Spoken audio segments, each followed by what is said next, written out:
بسم الله الرحمن الرحيم. الحمد لله رب العالمين. اللهم صل وسلم وبارك على محمد وعلى آل محمد.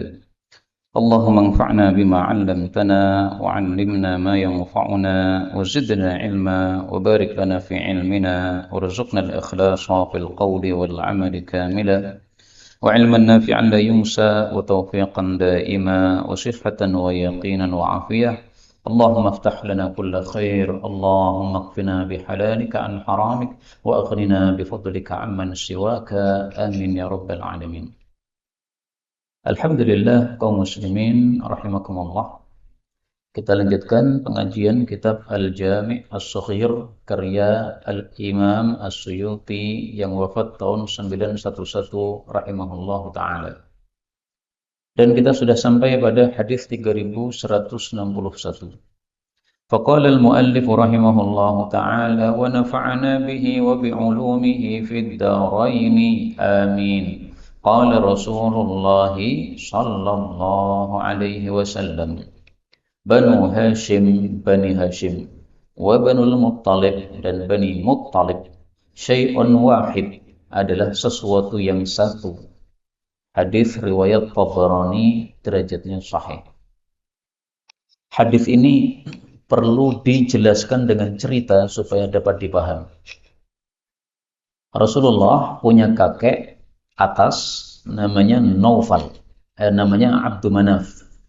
Abdu Manaf ini punya 4 anak, Hashim, Muttalib, Naufal, Abdu Syams.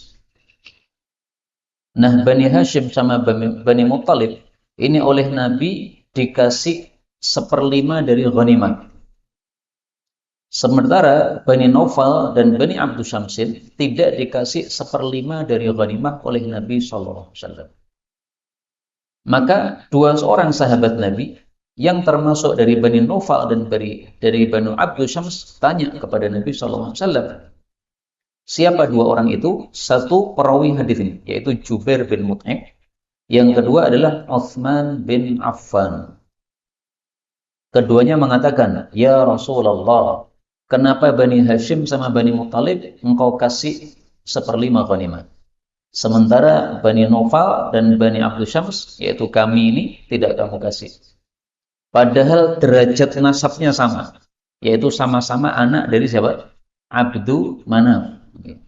Kenapa dibedakan? Nah, Rasulullah menjawab, Bani Hashim dan Bani Muttalib itu sesuatu yang satu, sehingga tidak bisa dipisahkan. Kenapa? Karena dulu ketika Bani Hashim diboikot oleh orang-orang kafir karena mereka tidak mau menyerahkan Nabi Muhammad SAW untuk dibunuh, maka Bani Muttalib ikut bergabung dengan Bani Hashim.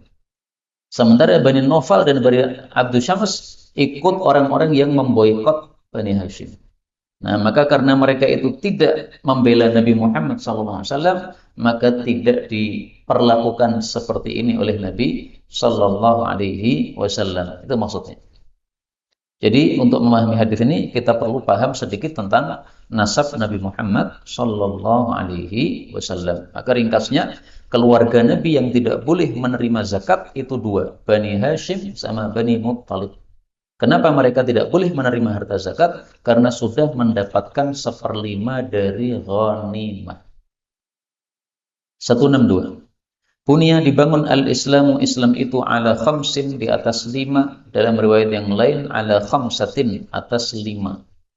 Yang pertama adalah syahadati alla ilaha illallah, bersaksi bahwa tidak ada Tuhan yang berhak disembah selain Allah, wa anna Muhammadar Rasulullah, dan bahwasanya Nabi Muhammad adalah Rasulullah sallallahu alaihi wasallam. Yang kedua, wa iqamis salat, menegakkan salat, yaitu salat 5 waktu. Yang ketiga, wa itaiz zakah, dan membayarkan zakat, yaitu zakat mal dan zakat fitrah. Yang keempat, wa hajjil baiti, dan haji ke Baitullah. Yang kelima, wa shaumi Ramadan, dan puasa di bulan Ramadan. Untuk syahadatain dan salat ini wajib bagi semua orang. Untuk zakat ini hanya yang sudah mencapai nisab, kalau itu zakat mal. Untuk haji dan puasa Ramadan ini bagi yang mampu saja. Maka yang tidak mampu haji tidak wajib. Yang tidak mampu puasa tidak wajib, tapi mengganti dengan fidyah. Kemudian dari 5 rukun Islam ini, yang paling inti adalah nomor 1, syahadati alla ilaha illallah wa anna muhammadar rasulullah. Adapun 4 berikutnya ini adalah tambahan pondasi di atas pondasi yang paling inti. Jadi pondasi 5, tapi yang paling inti 1 pondasi syahadatain. Karena itu kalau orang sudah mengucapkan syahadatain, dia sudah memiliki asrul iman, pokoknya iman. Nah, kalau dia menambah dengan pondasi-pondasi yang lain, saat itu dia memiliki kamalul iman, kesempurnaan iman. Tapi kalau dia cuma syahadatain saja, tapi kemudian tidak sholat karena malas, nah, dia masih punya aslul iman, sehingga masih bisa masuk surga. Sayangnya dimasukkan dulu ke neraka karena apa? Tidak memiliki kamalul iman. Kita lanjutkan 163. Burika telah diberkahi li ummati, untuk umatku, yaitu umat Islam, fi bukuriha, di dalam waktu paginya. Hadis diriwayatkan Tabarani, disahihkan oleh Al-Albani. Di sini disebutkan bahwa diriwayatkan juga oleh Abdul Ghani dalam kitab Al-Idah. Tapi saya cari dalam kitab Al-Idah, ini tidak ketemu. Sehingga saya nggak ngerti di bagian mana dalam kitab Al-Idah. Hadis ini menunjukkan fadilah waktu bukur. Bukur yaitu waktu pagi setelah subuh. Karena itu 3 waktu ini mari kita perhatikan betul-betul. Setelah subuh, waktu berkah. Setelah maghrib, ini waktu yang utama. Dan akhir malam, sepertiga akhir malam, ini waktu yang utama. Maka para ulama mengatakan 3 waktu ini jangan sampai kita sia-siakan. Habis subuh jangan tidur. Habis maghrib diisi dengan ibadah. Sepertiga malam akhir bangunlah sholat malam. Ini pesan dari para ulama-ulama kita rahimahumullah ta'ala. Nah, 164. Baulul ghulam, kencingnya anak laki-laki kecil, yumdoh, cukup dituangi air. Wa baulul jariyah, adapun kencingnya anak perempuan itu yughsal, dicuci. Hadis ini disahihkan oleh Al-Albani. Menunjukkan bahwasanya najisnya bayi itu dibagi 2. Ada yang disebut najis mukhaffafah, najis ringan. Ada yang disebut najis mutawassithah, najis sedang. Yang najis ringan ini adalah kencingnya bayi laki-laki. Syaratnya 2.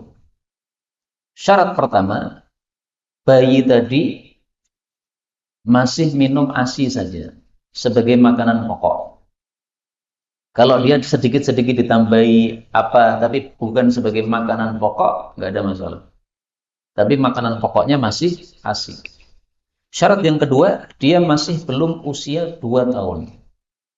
Maka seandainya sudah usia 2 tahun, meskipun hanya minum ASI saja, ini sudah tidak berlaku hukum najis mukhaffafah ini. Untuk yang mutawassithah, ini adalah najis dari kencing yang lain. Baik bayi perempuan, baik laki-laki dewasa, maupun mbah-mbah sama. Yaitu najisnya, najis mutawassithah. Apa bedanya najis ringan dengan najis sedang? Najis ringan itu cuma yumdoh, dituangi air. Yang dimaksud dituangi air adalah cukup dituangi air yang mengenai seluruh area yang ada najisnya. Tidak harus ada air yang menetes. Karena kalau ada air yang menetes itu namanya yughsal, dicuci. Nah, maka kalau kencingnya bayi perempuan itu tidak cukup dituangi air. Misalnya nih, ada najis, ada kencing kena najis segini. Apa kencing? Ada kain kena najisnya bayi laki-laki segini. Nah, maka cukup kita ambil air 1 sendok misalnya. Kita tuangi, sehingga air 1 sendok ini sudah mengenai seluruh area yang kena najis. Kemudian tidak menetes air sedikit pun dari kain tadi, sudah suci. Tapi kalau untuk kencing bayi perempuan, ini harus airnya lebih banyak dicuci, yaitu dengan adanya air yang menetes, sehingga apa? Air ini membawa apa? Najis-najis keluar dari kain tersebut. Itu maksudnya. Kenapa dibedakan antara kencing laki-laki dengan kencing bayi perempuan? Karena sifatnya berbeda. kencing bayi perempuan ini lebih kental, sehingga tidak cukup kalau dituangi saja. Tapi kalau kencingnya bayi laki-laki yang masih minum ASI ini kencingnya tidak begitu kental. Demikian dijelaskan oleh para ulama rahimahumullah ta'ala. Jadi ini ada sebabnya. 165. Baitun rumah la tamra fihi, yang tidak ada korma di dalamnya, jia'un, akan lapar ahluhu, penghuninya. Di rumah panjenengan ada korma tidak, Pak? Tidak ada. Tapi lapar apa badan? Tidak. Nah, bagaimana dengan hadis ini? Ini hadis untuk orang-orang Arab, di mana mereka makanan pokoknya adalah korma. Sehingga kalau untuk orang Indonesia, baitun la ruzza fihi, rumah yang tidak ada beras padanya, akan lapar penghuninya. Maka para ulama memahami ini hadis disabdakan oleh Nabi karena mereka makanan pokoknya adalah kurma. Dan hadis ini mengandung dua pemahaman. Pemahaman yang pertama, Nabi menghasung kita untuk qanaah. Rumah kalau sudah ada kurma, rasa macam-macam, itu sudah cukup. Kalau untuk kita rumah sudah ada beras, itu sudah cukup. Nggak ada telur, nggak apa-apa. Karena telur itu tambahan, beras itu yang inti. Apakah kalau kita makan telur kita kenyang? Tidak. Tapi makan beras sudah kenyang. Karena itu, kalau ada beras dan tidak ada lauk, silahkan makan. Tidak usah utang.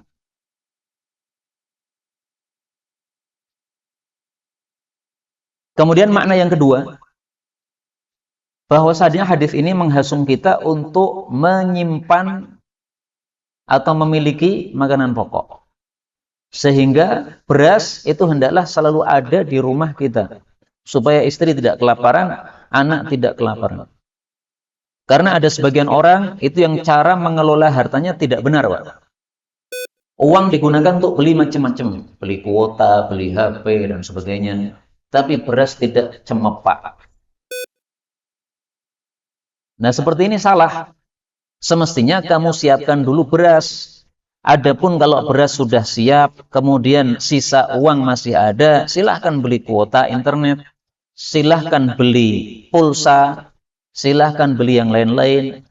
Maka maksudnya Nabi dalam hadis ini dua maksudnya. Pertama, qanaah. Yang kedua, menyiapkan makanan pokok untuk keluarga, supaya mereka terjaga dari kelaparan. Kepala keluarga kalau tidak menyiapkan makanan pokok untuk anggota keluarganya sampai mereka kelaparan, padahal dia mampu sebenarnya, tapi karena salah mengelola uangnya, maka dia berdosa. Tapi kalau kepala keluarga tidak memberikan misalnya pulsa untuk HP-nya anak-anaknya atau istrinya, tidak memberikan kuota internet kepada mereka, sama sekali tidak berdosa. Karena itu semuanya bukan pokok, tapi hanya tambahan. Tapi kalau yang pokok, maka tidak dicukupi, ini berdosa. 166. Baitun, satu rumah, la sibyana fihi, yang tidak ada anak kecil padanya, la barakata fihi, berarti tidak ada berkah padanya. Tapi hadis ini dhaif, sehingga tidak bisa dijadikan hujjah untuk mencela orang-orang yang tidak punya anak kecil di rumah. Karena kadang-kadang orang tidak punya anak kecil di rumah itu karena anak-anaknya sudah gede semua, sudah pergi semua. Atau karena dia mandul, tidak dikaruniai oleh Allah anak. Ini bukan salah dia. Apakah orang yang mandul itu salah? Tidak salah. Karena mandul ini ciptaan Allah Subhanahu wa ta'ala. Tapi hadis ini menghasung untuk memperbanyak anak. Dan makna itu benar dari hadis-hadis yang lain. Rasulullah bersabda, tazawwaju al-wadud al-walud.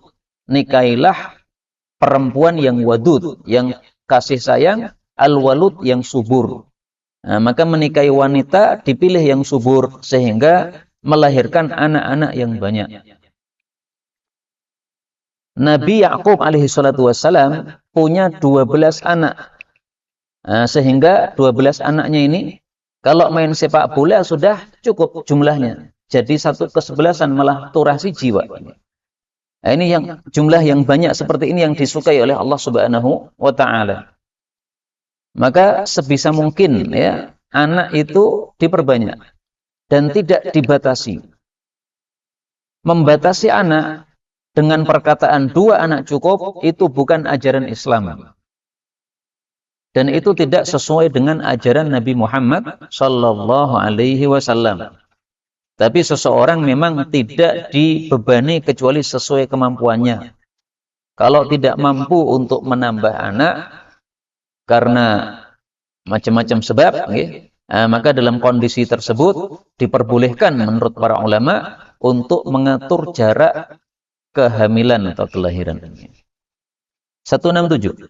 Bai'ul muhaffalat, menjual hewan-hewan yang ditahan susunya. Khilabatun, itu adalah tipuan.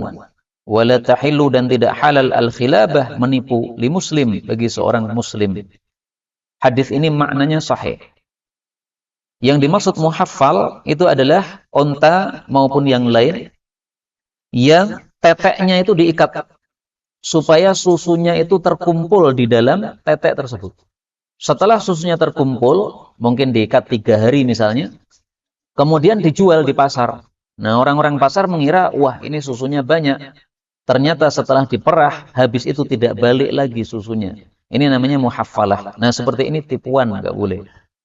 Maka Nabi SAW melarang orang melakukan jual beli dengan tipuan. Tipuan model apapun, tidak harus muhafal. Ini semuanya dilarang di dalam Islam.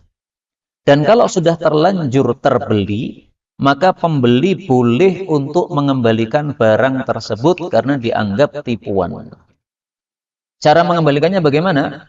Susu yang sudah dia perah karena sudah dia minum, maka diganti dengan 1 sok. 1 sok itu 2,5 kilo. Beras atau kurma atau yang makanan pokok yang lain. Kalau Indonesia ya lebih bagusnya pakai beras. Itu untuk apa? Mengganti rugi susu yang sudah kita ambil. Kemudian hewannya kita kembalikan dan duitnya kita tarik lagi. Boleh juga kita rela, ya sudahlah, saya ketipu, nggak apa-apalah, besok lagi nggak beli sama orang tersebut. Nah, kita rela, nggak ada masalah. 168. Baina kulli adzanaini, di antara setiap 2 adzan, salatun, ada salat, liman syaa, bagi orang yang mau. Hadis muttafaqun alaih. Yang dimaksud 2 adzan itu adalah adzan dan qamat. Maka maksud hadis ini 2. 1, hendaklah antara adzan dengan qamat ada jeda. Kalau tidak ada jeda, maka itu kurang sesuai sunnah Nabi SAW. Sebagian orang ketika mengadakan pengajian habis maghrib, maka pengajiannya molor. Sampai 7:30 misalnya. Nah, habis itu langsung adzan isya, langsung qamat. Nah, ini tidak sesuai sunnah. Supaya sesuai sunnah bagaimana? Adzan isyanya tetap, yaitu apa? Sesuai jadwalnya. Setelah itu lanjut kajian silahkan. Habis itu nanti qamat setelah kajian. Atau tetap adzan isyanya itu selesai kajian, tapi antara adzan dengan qamat tetap diberi apa? Jeda. Kemudian yang kedua, hadis ini menunjukkan hasungan kita melakukan sholat sunnah antara adzan dan qamat. Kenapa dihasung untuk adzan, sholat antara adzan dan qamat? Karena antara adzan dan qamat itu adalah waktu yang mustajab doanya. Kita lihat di sini hadis yang menunjukkan bahwasanya doa di antara adzan dan qamat tidak ditolak oleh Allah Subhanahu wa taala. Rasulullah bersabda, "Ad-du'a la yuraddu", doa tidak ditolak bainal adzan wal iqamah, di antara adzan dan qamat. Hadis riwayat Abu Dawud. Tapi apakah wajib? Tidak wajib. Makanya Nabi mengatakan liman syaa, bagi yang mau. Tapi marilah kita mau untuk sholat di antara adzan dan qamat, karena waktunya mustajab doa. 169. Baina kulli adzanain, di antara 2 adzan, salatun, ada salat, illal maghrib, kecuali untuk salat maghrib, maka tidak ada salat sunnah antara adzan dan qamat. Tapi hadis ini derajatnya dhaif sehingga tidak bisa dijadikan sebagai dalil. Tapi saya jujur ini masalah khilafiyah. Mazhab Syafi'i memilih antara adzan dan qamat salat maghrib tidak ada salat sunnah padanya. Mereka beralasan karena para sahabat Nabi Salat sunnahnya itu pas azan dimulai. Allahu Akbar, dan mereka langsung salat sunnah.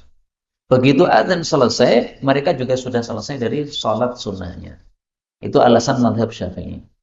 Tapi kata Imam Nawawi, tidak. Tetap antara azan dan qomat meskipun salat maghrib itu ada salatnya. Karena di sini Nabi mengatakan baina kulli adzanain, sehingga mencakup salat maghrib juga. Adapun tambahan illal maghrib, kecuali salat maghrib, ini tambahan yang dhaif sehingga tidak bisa dijadikan sebagai dalil. Maka Imam Nawawi di sini menyelisih mazhabnya. Beliau memilih sesuai hadis Nabi sallallahu alaihi wasallam. Adapun bahwasanya para sahabat itu mereka sholat sunnahnya pas adzan dimulai, mana dalilnya? Saya sendiri belum pernah menemukan hadis yang menunjukkan bahwa para sahabat sholat sunnahnya sebelum maghrib itu adalah pas adzan awal dimulai. Saya belum menemukan dalil. Wallahu a'lam bishawab. 170. Bainar rajuli, antara seseorang, wa bainas syirki wal kufri, dengan syirik dan kufur, tarkus salah, adalah meninggalkan salat. Hadis riwayat Muslim. Hadis ini menunjukkan bahwa meninggalkan salat menyebabkan menjadi kafir. Tapi kafir apa maksudnya ini? Karena kafir ada dua. Ada kafir besar, ada kafir kecil. Kafir besar itu maksudnya murtad, masuk neraka kekal. Kalau kafir kecil itu maksudnya adalah dosa besar. Nah, di sini dosa besar atau kafir murtad. Menurut mayoritas para ulama, orang yang meninggalkan sholat dibagi dua. Kalau meninggalkan karena malas, maka dia hanya melakukan dosa besar, tidak sampai murtad. Tapi kalau meninggalkan sholat karena mengingkari kewajiban sholat, maka dia kafir murtad. Menyelisih mereka Imam Ahmad. Imam Ahmad mengatakan meninggalkan sholat semuanya kafir. Nggak peduli karena malas atau karena mengingkari kewajiban, karena di sini hadisnya mengatakan tarkus sholat, meninggalkan sholat. Nggak ada kata-kata malas, nggak ada. Atau apa namanya, mengingkari kewajiban, nggak ada. Tapi pendapat mayoritas ulama lebih kuat karena ada hadis yang menunjukkan kepada pendapat mereka. Yaitu ada seseorang yang besok di akhirat ditimbang oleh Allah amalnya. Ternyata semua amalnya jelek, amal baiknya cuma ucapan la ilaha illallah. Akhirnya dia masuk surga. Setelah disiksa di neraka, atau kalau tidak disiksa di neraka berarti karena mendapatkan ampunan dari Allah Subhanahu wa taala. 171. Bainal malhamah, di antara perang besar, wa fathil Madinah, dan ditaklukkannya kota. Kota di sini maksudnya Konstantinopel. Itu ada situ sinin, 6 tahun lamanya. Wa yakhruju, dan keluar al-Masihud Dajjal fis sabi'ah, pada tahun yang ke-7. Hadis ini derajatnya dhaif, bicara tentang tanda kiamat besar. Tanda kiamat besar salah satunya adalah malhamah, peperangan besar antara muslim dengan kafir. Jadi seluruh dunia muslim kafir perang. Nah, itu disebut malhamah. Kemudian termasuk tanda besar kiamat adalah Fathul Konstantinia, ditaklukkannya Konstantinopel. Dan ini bukan penaklukan Konstantinopel di masa lalu, di masanya Al-Fatih, bukan. Ini lain, yaitu menjelang kiamat nanti. Kemudian tanda yang ketiga adalah keluarnya Masihid Dajjal. 172. Baina rukni, di antara Hajar Aswad wal maqami, dan maqam Ibrahim, multazam, ada tempat namanya multazam. Ma yad'u bihi, tidaklah berdoa di multazam, sahibu ahadin, pemilik penyakit, illa bari'a, kecuali pasti sembuh. Hadis ini sanadnya dhaif. Tetapi sudah mutawatir di antara para ulama bahwa multazam itu tempat yang mustajab doa. Karena banyaknya asar-asar atau riwayat-riwayat dari ulama salaf yang menyebutkan hal tersebut, dan banyaknya bukti-bukti yang sudah melakukannya. Termasuk di antaranya adalah guru kami, Syekh Hamid Al-Bukhari. Beliau mengatakan, saya sudah mencoba berdoa di multazam, dan Allah berikan apa yang saya minta. Nah, maka multazam itu bainar rukni wal maqam, di antara Hajar Aswad dengan maqam Ibrahim. Ini menurut hadis ini, ya. Tapi menurut istilah yang populer, multazam itu antara Hajar Aswad dengan pintunya Ka'bah. Nah, antara ini namanya multazam. Panjenengan berada di situ, berdoa di situ, maka dikabulkan oleh Allah Subhanahu wa taala. Mudah-mudahan semua kita bisa berdoa di multazam. Amin ya rabbal alamin. 173. Bainal abdi antara hamba wal jannah dan surga sab'u iqabin. Ada 7 bukit, maksudnya 7 kesusahan. Ahwanuha, yang paling ringan itu adalah al-maut, kematian. Wa as'abuha, dan yang paling susah itu adalah al-wuqufu, berdiri baina yadayillahi ta'ala, di hadapan Allah Ta'ala. Idza, pada saat ta'allaqa, bergelantungan al-madlumun, orang-orang yang terzalimi, bidzalimin, terhadap orang-orang yang mendolimi mereka. Hadis ini derajatnya dhaif, bahkan palsu menurut Asy-Syaikh Al-Albani. Tapi bahwasanya besok di akhirat orang-orang yang terzalimi itu akan mengadukan orang-orang yang mendolimi, itu ada hadisnya yang sahih. Rasulullah bersabda, yaji'ul maqtul bil qatil, orang yang dibunuh akan datang bersama orang yang membunuh yaumal qiyamah, besok pada hari kiamat.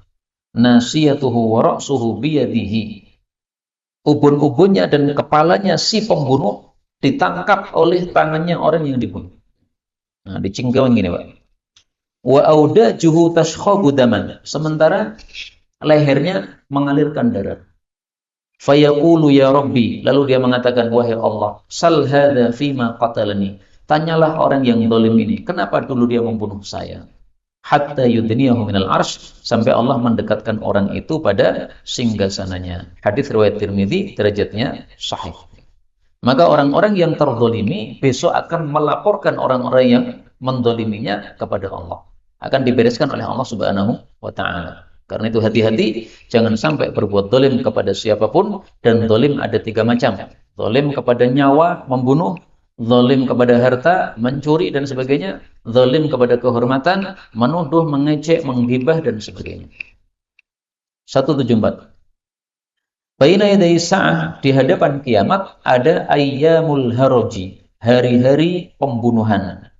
Hadis disahihkan oleh Al-Albani. Jadi nanti akan terjadi pembunuhan antara seseorang dengan saudaranya, seseorang dengan temannya, seseorang dengan tetangganya. Itu nanti menjelang hari kiamat. Bahkan dalam hadis disebutkan akal-akal manusia sudah dicabut oleh Allah. Sehingga mereka membunuh orang itu tidak ngerti kenapa saya membunuh. Dan yang dibunuh juga nggak ngerti kenapa saya dibunuh. Kalau sekarang masih belum terjadi itu, Pak. Nah, al-harj di sini nanti menjelang hari kiamat. Banyak sekali pembunuhan merajalela di mana-mana. 175. Baina yaday sa'ah, di hadapan kiamat, fitanun, ada fitnah-fitnah. Yang gelapnya fitnah itu kaki ta'i, seperti potongan atau seperti bagian al-lailil mudlim, malam yang gelap gulita. Termasuk fitnah adalah pembunuhan yang disebutkan pada hadis sebelumnya tadi. Termasuk fitnah adalah banyaknya bala-bala atau musibah-musibah yang menyebabkan manusia tidak kuat menerima bala-bala tadi. Sehingga seseorang melewati kuburan mengatakan, alangkah inginnya saya yang berada di kuburan ini. Artinya dia merasa lebih baik mati daripada hidup. Karena saking banyaknya bala-bala, musibah-musibah yang diciptakan oleh Allah Subhanahu wa ta'ala menjelang hari kiamat tersebut. Fana'udzubillahi min syarri dzalik. 176. Baina yaday sa'ah, di hadapan kiamat, maskhun, ada masakh. Masakh itu adalah diubahnya bentuk manusia menjadi bentuk yang lebih jelek. Menjadi kera, menjadi babi, dan sebagainya. Tapi ini masalah diperselisihkan oleh para ulama. Sebagian ulama mengatakan, masakh itu hanya untuk umat terdahulu. Untuk umat Nabi Muhammad tidak ada masakh. Karena mereka dirahmati oleh Allah Subhanahu wa ta'ala. Pendapat yang lain mengatakan, untuk umat Nabi Muhammad ada masakh. Tapi nanti menjelang hari kiamat, berdasarkan hadis ini. Lah hadis ini derajatnya apa? Sahih menurut Syekh Albani. Kalau dianggap sahih, kenapa ada ulama yang mengatakan tidak ada masakh untuk umat Nabi Muhammad? Karena mereka menafsiri masakh di sini, yang dimasakh itu hatinya, bukan zahirnya. Zahirnya masih badan manusia, tapi hatinya hati anjing, hatinya hati babi, hati kera, tidak punya peri kemanusiaan. Sehingga apa? kasih sayang sudah dicabut oleh Allah Subhanahu wa taala dari orang-orang tersebut. Wa khasfun, dan ada khasaf. Khasaf itu terbenamnya bumi sebagaimana di masa Qarun, tiba-tiba bumi terbenam. Ini nanti akan terjadi banyak menjelang hari kiamat. Kalau sekarang sudah ada tapi tidak banyak, hanya sedikit. Tapi nanti menjelang hari kiamat sangat banyak terjadi seperti itu. Sebagian orang salah paham, dikira khasaf itu adalah khusuf. Ini berbeda. Khusuf itu adalah gerhana matahari atau gerhana bulan. Di sini Nabi tidak mengatakan khusuf, tapi khasaf. Karena saya pernah mendengar seorang penceramah naik mimbar ketika mengimami sholat gerhana. Dia mengatakan termasuk tanda-tanda dekatnya kiamat adalah banyaknya gerhana. Kemudian dia membaca hadis ini. Baina yaday sa'ah maskhun wa khasfun. Nah, ini salah. Kemudian wa qadhfun, juga ada qadhf. Qadhf itu adalah lemparan batu dari langit, yaitu siksa dari Allah Subhanahu wa taala, dilempar dari atas. Maka maksud hadis ini adalah bahwa menjelang hari kiamat, siksaan Allah itu munculnya dari atas dan bawah. Dari bawah bumi terbenam, dari atas langit mencurahkan apa? Bebatuan. Na'udzubillahi min syarri dzalika. 177. Bainal alim, antara orang yang berilmu, wal abid, dan ahli ibadah, sab'una darajah, ada 70 derajat, yaitu di dalam surga nanti. Tapi hadis ini derajatnya adalah dhaif. Yang dimaksud orang yang alim ini adalah orang yang alim yang mengamalkan ilmu, karena tujuannya ilmu itu untuk diamalkan. Sehingga orang yang alim tetapi hanya bisa berbicara, tidak mengamalkan, tidak termasuk yang disebutkan di sini. Yang dimaksud al-abid, orang ahli ibadah, di sini ahli ibadah yang tidak berilmu. Adapun orang yang ahli ilmu plus ahli ibadah, nah ini tingkatan tinggi yang tidak bisa dikalahkan sama sekali. Sebagaimana Rasulullah SAW, beliau adalah orang yang paling alim dan beliau orang yang paling ahli ibadah. Maka ini tingkatannya paling tinggi di hadapan Allah Subhanahu wa taala. 178. Baina, di antara kulli raka'ataini, setiap 2 rakaat, tahiyyatun, ada tasyahud, duduk tasyahud. Hadis ini disahihkan Al-Albani. Hadis ini maksudnya adalah lebih baik kalau kita sholat itu 2 rakaat salam, 2 rakaat salam, daripada langsung 4. Sebagaimana hadis yang lain mengatakan, sholatul laili wan nahari masna masna.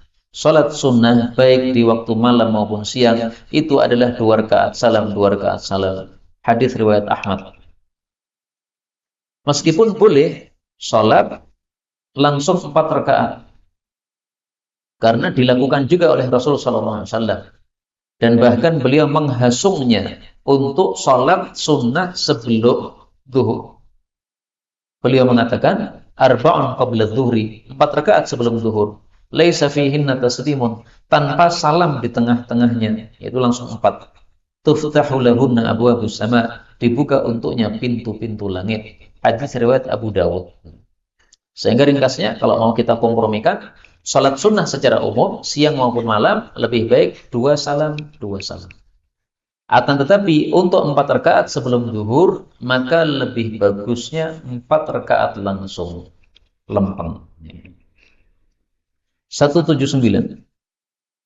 Bi'sal abd, sejelek-jelek hamba, abdun, seorang hamba, takhayyala, yang dia merasa sombong dalam dirinya, waqtala, dan dia bersikap sombong, wa nasiya, dan lupa, al-kabira, terhadap zat yang maha besar, al-muta'al, yang maha tinggi, yaitu Allah Ta'ala. Bi'sal abd, sejelek-jelek hamba, abdun, seorang hamba, tajabbara, yang diktator, wa'tada, dan melampaui batas kepada para manusia, wa nasiya, dan dia lupa terhadap al-jabbar, zat yang maha pemaksa, yaitu Allah, al-a'la, yang maha tinggi. Bi'sal abd, sejelek hamba, abdun, seorang hamba, saha, lupa, walaha, dan sia-sia, wa nasiya, dan dia lupa al-maqabir, terhadap kuburan, wal bila, dan rusaknya tubuh di dalam kuburan. Bi'sal abd, sejelek-jelek hamba, abdun ata, seorang hamba yang melampaui batas, wa tagha, dan melampaui batas, wa nasya, dan lupa, al mubtada wal muntaha, permulaan dan akhiran. Bi'sal abd, sejelek hamba, abdun yakhtalu, seorang hamba yakhtilu, yang dia mencari ad-dunya, dunia, biddin, dengan agamanya. Bi'sal abdu, sejelek-jelek hamba, abdun yakhtilu, seorang hamba yang mencari ad-dina, agama, bisyubuhati, dengan syubhat. Bi'sal abd, sejelek-jelek hamba, abdun tama'a, seorang hamba yang tamak. Abdun, terus apa itu? Tama'un yakuduh, begitu. Tama'un yakuduh. Oh, abdu tama'in. Abdu tama'in, seorang budak, seorang hamba yang diperbudak oleh sifat tamaknya. Yakuduhu, yang tamak itu menggiring hamba tersebut. Bi'sal abdu, sejelek-jelek hamba, abdu hawa, budaknya hawa nafsu. Yudilluhu, yang hawa nafsu itu menyesatkan dia. Bi'sal abd, sejelek-jelek hamba, abdun, seorang hamba, abdu rohobin, seorang budaknya keinginan atau cita-cita, yuzilluhu, yang keinginan itu menggelincirkan dia. Hadis ini panjang dan hadis ini derajatnya dhaif. Tapi memang benar bahwasanya sifat-sifat yang disebutkan ini sifat-sifat yang tercela. Maka marilah kita hindari meskipun hadisnya tidak sahih. Hadis terakhir 180. Bi'sal abdu, sejelek-jelek hamba, al-muhtakir, adalah yang menimbun. In arhasallahu ta'ala, jika Allah membikin murah al-as'ar, harga-harga, hazina, dia susah. Wa in aghlaha, kalau Allah membikin mahal harga-harga, fariha, dia senang. Hadis ini derajatnya dhaif. Tapi kita temukan hadis yang sahih tentang larangan menimbun. Rasulullah sallallahu alaihi wasallam bersabda, la yahtakiru illa khati', tidaklah menimbun kecuali orang yang berdosa. Hadis riwayat Imam Muslim. Apa yang dimaksud menimbun? Yang dimaksud menimbun adalah menimbun keperluan pokok manusia supaya menjadi mahal. Kalau sudah mahal, dia jual dengan harga semau dia. Misalnya nih, dia orang yang punya kekayaan sangat banyak, sehingga semua bensin itu dia kulak semuanya. Maka tidak ada bensin di mana-mana. Sehingga menjadi apa? Menjadi jarang barangnya itu. Langka barangnya itu. Setelah menjadi langka, baru dia lepas dengan harga semau dia. 1 liter 10.000 menjadi 50.000. Mau nggak beli? Ya terpaksa mau, nggak ada yang lain. 5 kali lipat. Nah, dia senang bisa menjual 10.000 menjadi 50.000. Itulah yang dimaksud in aghlaha fariha. Kalau harga menjadi mahal, dia senang. Kenapa? Dia mementingkan perutnya sendiri. Maka dari hadis ini diambil pelajaran oleh para ulama satu kaidah yang terkenal. Al-maslahatul 'ammah muqaddamah 'alal maslahatil khassah. Maslahat umum didahulukan daripada maslahat khusus. Sehingga tidak boleh menimbun. Kenapa? Kalau engkau menimbun, itu berarti mementingkan maslahat khusus dirimu. Kalau engkau lepas, maka ini mementingkan maslahat umum. Sehingga jangan salah paham. Ketika BBM mau naik misalnya nanti jam 12 malam. Kemudian sekarang panjenengan kulak bensin sebanyak-banyaknya untuk persediaan motor kita sendiri selama 1 bulan misalnya. Atau 1 pekan misalnya. Maka itu tidak termasuk menimbun. Karena itu tidak menyebabkan barang langka sehingga harga kita jual semau kita. Tidak termasuk itu. Yang dimaksud menimbun di sini adalah menimbun untuk memahalkan harga. Tapi kalau menimbun untuk keperluan kita sendiri, karena nanti malam akan naik, maka sebelum naik kita beli sebanyak-banyaknya, 5 motor dipenuhi semua, kemudian jerigen-jerigen diisi semua, maka tidak masalah insyaallah ta'ala. Tapi yang nggak usah begitulah. Panjenengan sudah ngisi jerigen, kemudian kelelahan, ngotong-ngotong jerigen, akhirnya mati malam hari. Mati pas bensinnya naik. Kan malu sendiri, Pak. Dikenal apa? Nanti akan jadi viral di tetangga-tetangganya. Kemarin sudah kulaan barengan mate ini. Maka naudzubillahi min syarri dzalik. Wallahu a'lam bishawab. Inilah yang dapat disampaikan betul dari Allah. Kalaupun ada salahnya fa astaghfirullahal azim li wa lakum walhamdulillahirabbil alamin.